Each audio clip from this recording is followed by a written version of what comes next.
Welcome to another episode of Dolphin Origin Stories, where we talk with students, staff, faculty, alumni, and so much more to get their stories about how they became Dolphins.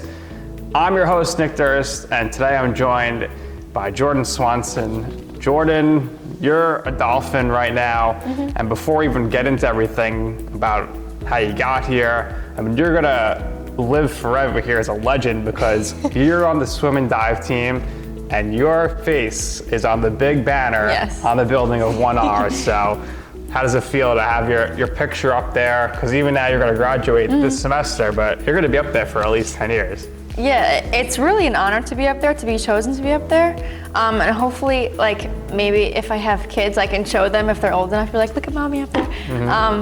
But yeah, it was really just an honor to be up there. All right, so we'll talk about how you ended up there. So we'll run the clock now. So first, talk to us about high school, where you went, what you were doing, because you weren't a swimmer or a diver, and how you ended up coming to the College of Staten Island. So I went to Tommel High School. I was in the Classics Institute, and I did gymnastics for 14 years. And obviously, for Tommel has a gymnastics team.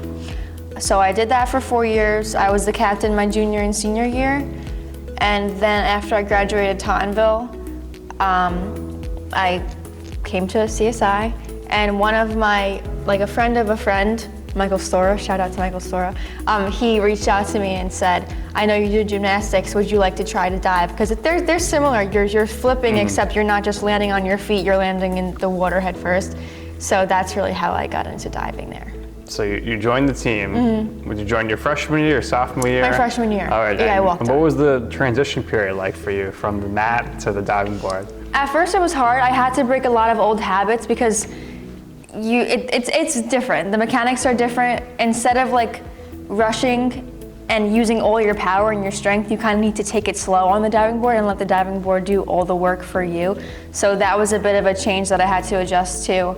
And also landing on my head.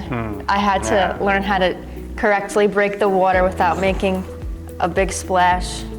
But yeah, it took a little bit, but it was easy overall. It wasn't so hard. Oh, don't be too humble. So obviously, Jordan, you're a well-accomplished diver. Thank you. And last year, your junior year, you were so good that you went to the national competition. So what was that experience like for you? So I qualified for nationals. We were in Geneva, Ohio. I was extremely honored to be able to go because not everyone gets a seat, like you know how they post like ticket punch, like not everyone gets that opportunity. And I'm also honored to be like one of the first, I think Dolphin, I guess, that to go to nationals. Yeah, so you were I always, first one, I believe. Yeah, so I always hold that close to my heart. The experience was great. Even though I didn't make it to the next, I guess, round, you could say, it was still a great accomplishment to be there. And I got some bonding time with Coach Mike and Coach Anastasia too.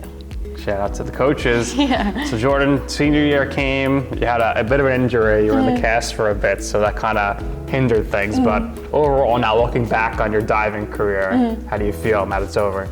I'm definitely going to miss it, but I think 4 years was a good run. Like, let's say like, if it was like 5 years, I'll be like, this is a little, you know, but I did enjoy it. But like 4 years was perfect, doing something new. But yeah, I'm very happy overall with what I've accomplished. So you did a great job as an athlete. Now let's talk about academics, because you are a scholar, Macaulay, right? So how'd you go about being in Macaulay? So in Tommel High School, before like we started applying to colleges, my friend mentioned Macaulay and I've never even heard of it. So I looked into it and I was like, free, like tuition, like that's awesome. And then I told my parents and my dad was like, you gotta apply. Like there's nothing greater than like graduating college without loans because like you get like financial freedom almost. So I applied, we had to write like maybe I think 2 or 3 essays. There was an interview process and thankfully I got in and I feel like the choice it was obvious, and it was an obvious choice because there's nothing better than like, free tuition. You know, it's a great privilege, so I knew I had to come here. So from there, you start the program here. How did you go about picking your major and your minor? So I knew I always wanted to be a psych major, I do struggle with obsessive compulsive disorder throughout my whole entire life, so I knew that I wanted to give back to that community, so I knew right away that I wanted to be a psych major. And then I think my sophomore year, my advisor was like, we need to pick a minor, and I'm also a ComHab worker. I work with a 19-year-old autistic girl with cerebral palsy. So I knew a lot about her and how her mind worked, so I picked disability studies for my minor. And also like my prereqs kind of lined up with it too, so it was kind of perfect to choose that. Excellent. Now last year, undergraduate research conference, you put together a nice presentation. So what was that whole process like for you? So in order to graduate at Macaulay, you need to do independent research and write an honors thesis. So I chose to write my honors thesis in the lab with Dr. Berger in the child lab. So me and Jenna Cuomo, we paired up for last year's undergraduate research conference, and basically we're studying early intervention infant settings, so infants who have like motor delays, cognitive delays, and we basically watch videos and code them, and we figure out which way of like their play is most effective for early intervention settings. So we did a big study on their posture, like which posture is most effective for their play, which encourages more toy exploration, what hinders it, and obviously with this information, physical therapists can use to help out for their future sessions. Okay, so let's talk about graduations coming up. So looking back now, getting nostalgic, your 4 years here, they kind of flew by. What is your career goal after this, and what steps are you able to take while being here to hopefully make that happen? So I do want to be a cognitive behavioral therapist and eventually have my own practice. But so I would need my master's for that. I could get a PhD, but school is like not.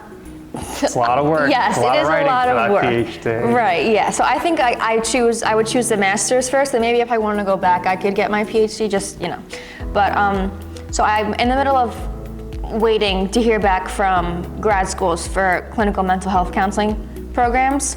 So hopefully I get in. I'm waiting on Brooklyn College. That's like where I'm aiming at. Okay. They have a good mental health counseling program. So that would be 2 years. All right, well, we'll see what happens there. So 4 years here probably went by pretty fast. It did, yeah. Give us some of the highlights for you being here. The highlights, honestly, I'm gonna focus more on being a student athlete here, because without my team, really, like, not that the school was boring, like I just had much more experience with the team. Bond. Right, of course, I met the same stuff. Yeah, so many more friends. I'm so glad for my team. So probably my favorite moment, one of my favorites, like top 5 would be like Fit Night Madness. All the teams get together and like we watch like a basketball game, I guess, but like there's like an MC, there's a DJ, people throwing t-shirts. Tibbs is in the middle of the floor, doing his thing.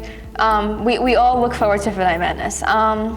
Probably last year, the Finnies. That was new. That was fun. Yeah, they have a great host for that. Yes, great host.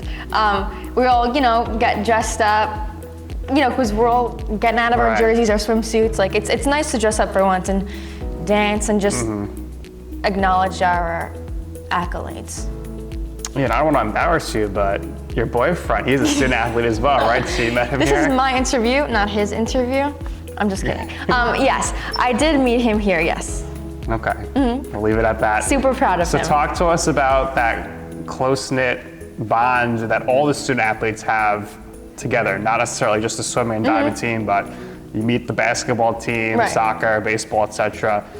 What's that like joint kind of like morale you all have? So it's kind of just like one big happy family. Like, not a lot of people came to our swim meets. That's just really usually how it goes. But you could always count on like stragglers from the baseball team, the basketball team to always come and show their support, especially for the senior meets. Like a couple of my teammates came to the Heroes game last night.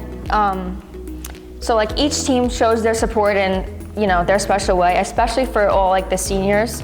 So, and thanks to our coaches do encourage us to do that. So it's like one big happy Finn family. So. Yeah, the swim meets, as a spectator, probably rough to go to. It's so hot. It is hot. How'd you get used to that? Well, the pool is cold, Right. but outside the pool is hot. So if you're not swimming, Makes sense. you're sweating. Like my dad came to one meet and he was we dive in the middle Right. of the swimming. So he was just like, when is the swimming gonna be over? They're swimming forever. So and then Especially Chris, those longer swims. right, Chris came to a couple of meets and he was like, when are you going? It's really hot in here. But, it's okay. They came to support. Well, record holder, national champion, so your name's there. Like I said, your face outside the school Yeah. on the building of the gym 1R. So how did that happen to be? How did Coach Mike work that out to get your photo up there? I don't know. He said he had nothing to do with it. If you know, then you should let me know. I would think it would have to be him, right? Because he sent, so me and my teammate Anthony, Yeah. he texted us in a group chat and said, listen, I had nothing to do with this. Next time you come on campus, there's a surprise. And I was like, what are you talking about? So I was like, oh. Did you get to pick your picture? No. No, I did Decent not. picture, though. Yeah, it's a decent picture. If it was like a bad picture, I'd be like, I would not want to look at it. But no, it was nice. So I still don't know how that came about. I'm sure your family was happy to see Yeah, that. they were really happy. It was nice. And so I coach the kids in the summer. I'm a dive coach for Richmond County, and a lot of them do club swimming as well. So I get a bunch of texts from the moms say my daughter saw you up there, Love it. Yeah, it's nice to get those texts. It's nice. So you're always going to be a famous Dolphin now, so you have that. You can always look back on that. But last thing here, for anybody in your position, a native Staten Islander, who's considering coming here and is maybe I don't know, it's College of Staten Island, tell them why that's the wrong perception to have and this is a great place to be. So at first, I actually had that exact attitude.